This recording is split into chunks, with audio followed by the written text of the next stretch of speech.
Hello students, welcome to PD Life Science Academy for the happy learning.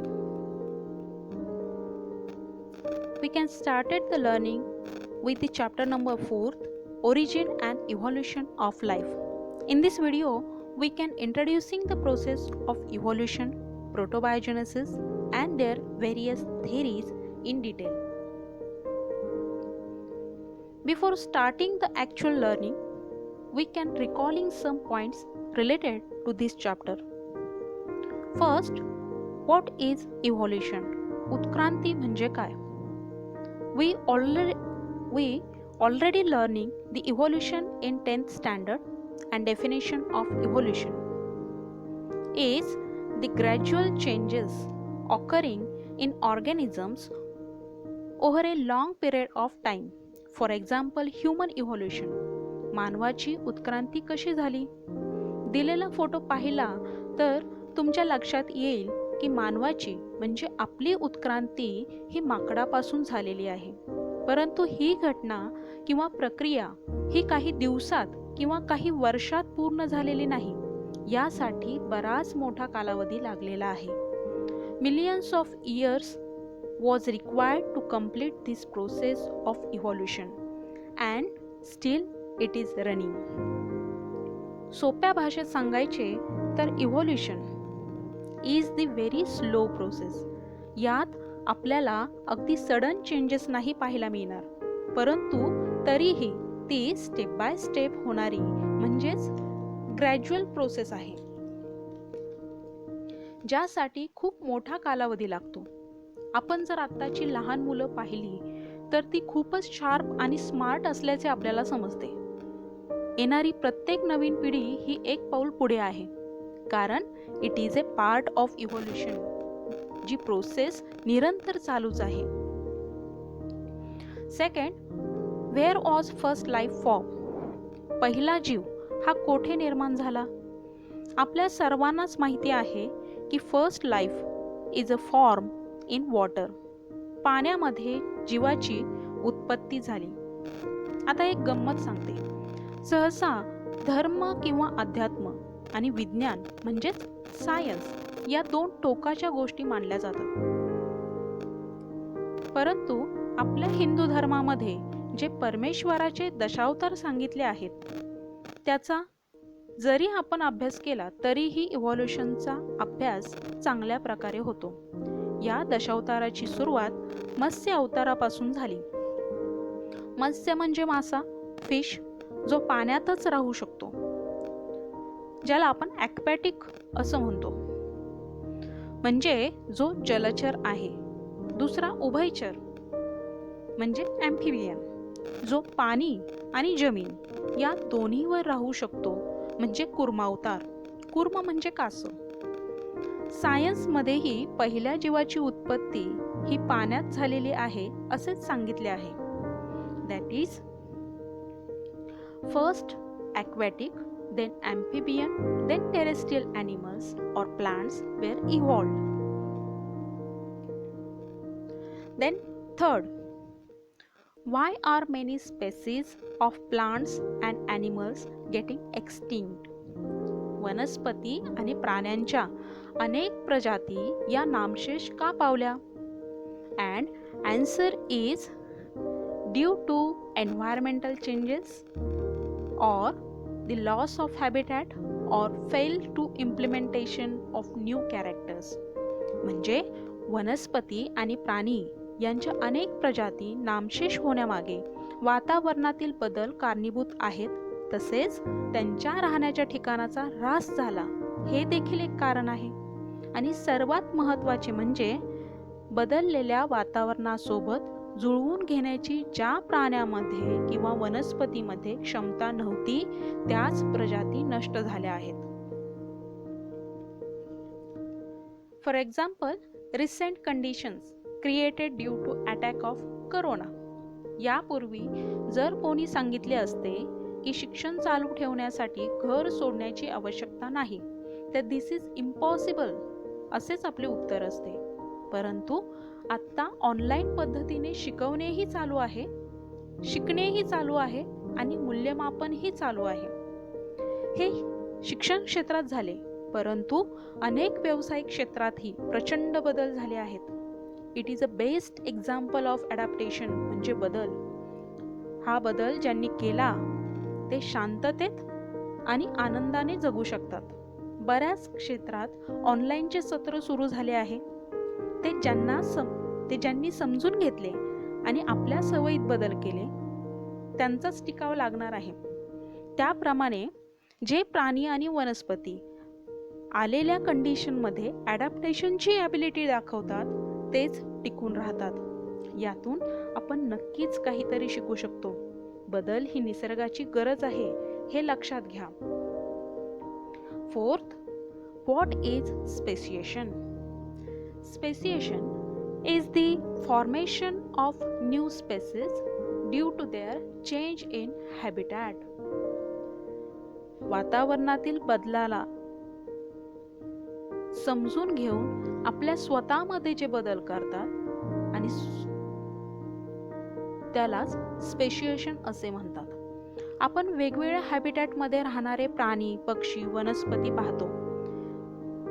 ज्या वनस्पती डेझर्टमध्ये राहतात त्यांनी ट्रान्सपिरेशनचा रेट कमी करण्यासाठी लीव्हजचं मॉडिफिकेशन स्पाईनमध्ये केलं. सनकन स्टोमॅटा डेव्हलप झाले, स्टेम मस्क्युलर झाले, अशी अनेक उदाहरणे देता येतील.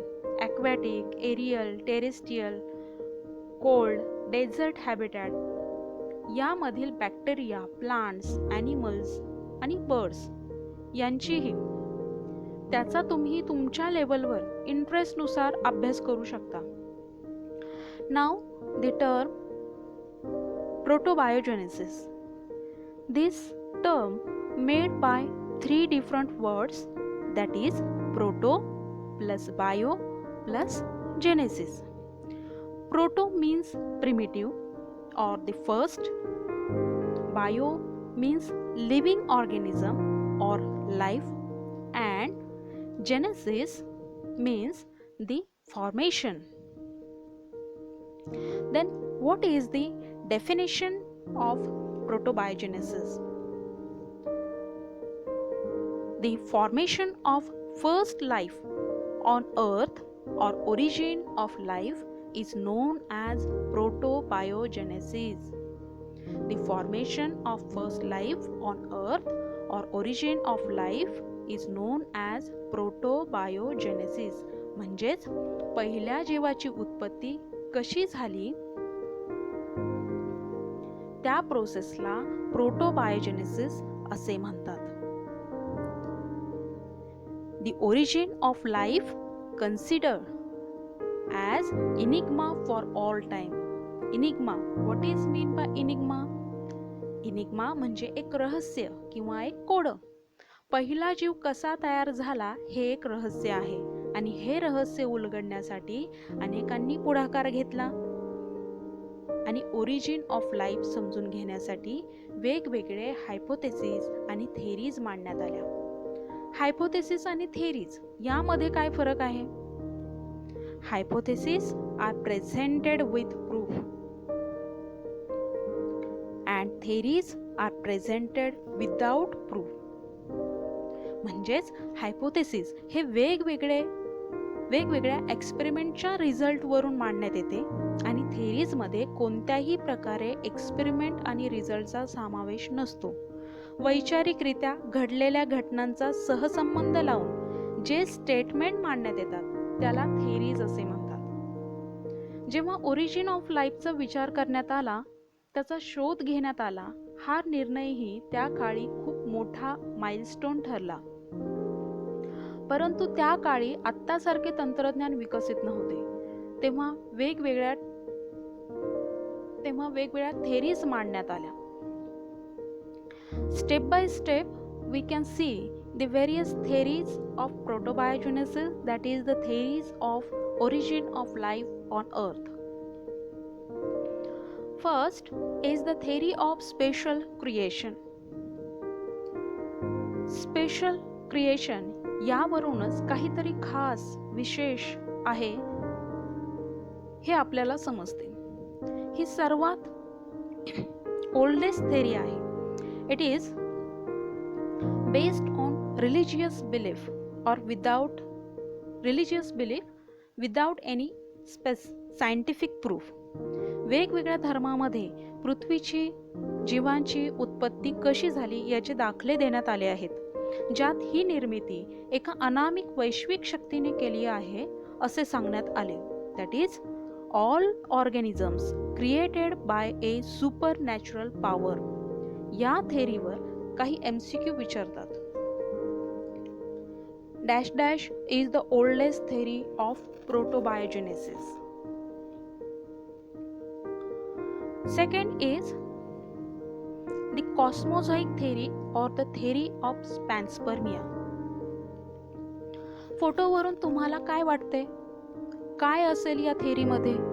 सुपरनोवा किंवा उल्का किंवा काहीतरी पृथ्वीवर बाहेरून आलेले दिसत आहे आणि हेच ओरिजिन ऑफ लाईफला कारणीभूत आहे असे या थेरीमध्ये सांगण्यात आले आहे. दिस theory advocate that life did not arise on planet Earth. जीवाची उत्पत्ती ही पृथ्वीवर झालेली नाही. Life comes from other planet to the earth in the form of spores or microorganism is known as cosmozoa or panspermia. Life comes from other planet to the earth in the form of spore or microorganism is known as cosmozoa or panspermia. जे particles किंवा कण हे spore किंवा मायक्रोऑर्गॅनिझमच्या फॉर्ममध्ये पृथ्वीवर आले आणि ज्यांच्यापासून वेगवेगळ्या जीवांची उत्पत्ती झाली, आणि जे पार्टिकल्स पृथ्वीवर आले त्यांनाच पॅन्सपर्मिया किंवा कॉस्मोझोआ असे म्हणतात. डेफिनेशन पुन्हा एकदा पाहूया. Life comes from other planet to the earth in the form of spores or microorganism is known as cosmozoa or panspermia. यामध्ये definition of cosmozoa or panspermia is important. For example, NASA reported a fossils of bacteria like organism on Martian rocks recovered from Antarctica. हिमयुगात दबले गेलेल्या खडकांचा अभ्यास करताना नासाला असे काही organism सापडले की ज्यांचे categorisation हे कोणत्याच प्रकारच्या ऑर्गॅनिझम मध्ये करता आले नाही. ही घटना या थेरीला पुष्टी देते. Third, theory of spontaneous generation or abiogenesis. Spontaneous म्हणजे अचानक, जनरेशन म्हणजे निर्मिती. जीवाची उत्पत्ती ही अचानकपणे निर्जीवापासून झाली असे या थेरीमध्ये सांगण्यात आले. Life originated from non living material spontaneously. परंतु हे पटण्यासारखे नव्हते. तेव्हा ही थेरी कशी चुकीची आहे हे लुईस पाश्चर या शास्त्रज्ञांनी एक्सपेरिमेंट करून सिद्ध केले. अनेक शास्त्रज्ञांचे कंट्रीब्युशन असते, परंतु ज्या शास्त्रज्ञांनी अंतिम निर्णयापर्यंत काम केले त्यांचे नाव लागते. यामध्ये रेडिस एक्सपेरिमेंट एक आहे, ज्यात मांसाचा तुकडा वेगवेगळ्या कंडिशनमध्ये ठेवण्यात आला व त्यात ज्या मॅगोट्स किंवा आळ्या तयार होतात त्या कशा हे सांगण्यात आले. परंतु तरीही रेडिस यांना व्यवस्थित एक्सप्लेन नाही करता आले. त्यांच्या या एक्सपेरिमेंटला पुष्टी देण्यासाठी लुईस पाश्चर यांनी एक एक्सपेरिमेंट केला, ज्यात त्यांनी कर्ड नेक ट्यूबचा वापर करून काही हवेतील स्पोर्स किंवा मायक्रो ऑर्गॅनिझम हेच नवीन जीवाच्या उत्पत्तीसाठी कारणीभूत ठरतात हे सिद्ध केले.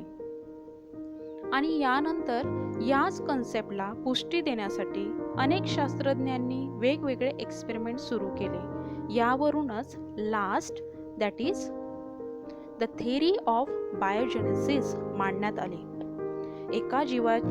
एका जीवापासून दुसऱ्या जीवाची उत्पत्ती झालेली आहे असे या थेरीमध्ये सांगण्यात आले. The living organisms are always produced from pre-existing living forms by process called as a reproduction. The living organisms are always produced from pre-existing living forms by process called as reproduction. म्हणजे कुठलाही जीवाची उत्पत्ती ही त्याच्यासारख्याच आधी जो जीव present आहे त्याच्यापासूनच होऊ शकतो. परंतु तुम्हाला ते कोंबडी आणि अंडे याचं कोड माहिती आहे का? अंड आधी की कोंबडी आधी? अंड असण्यासाठी आधी कोंबडी हवी आणि कोंबडी असण्यासाठी आधी अंडे हवे. हे कोड ओरिजिन ऑफ लाईफच्या बाबतीत असेच आहे आणि हाच या थेरीचा ड्रॉबॅक ठरला. दिस theory of biogenesis only explain the continuity of life and not explain the origin of life on earth. This is a very important. The drawback, the question may ask on the drawback of theories of biogenesis. That is, this theory of biogenesis only explain the continuity of life and not explain the origin of life.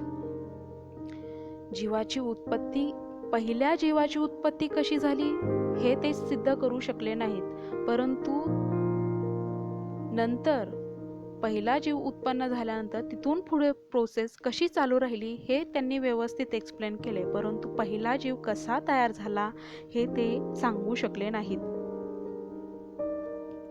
अशा पद्धतीने origin of life और प्रोटोबायोजेनेसिस मध्ये आपण definition आणि वेगवेगळ्या थेरीचा study केला. Theories of बायोजेनेसिसचा ड्रॉबॅकवर अनेक शास्त्रज्ञांनी काम सुरू केले आणि समाधानकारक निष्कर्ष काढण्यात आला. तो आपण नेक्स्ट व्हिडिओमध्ये पाहणार आहोत. तोपर्यंत व्हिडिओ 1, 2, 3 वेळा पहा, कन्सेप्ट समजून घ्या आणि दिलेला होमवर्क कंप्लीट करा.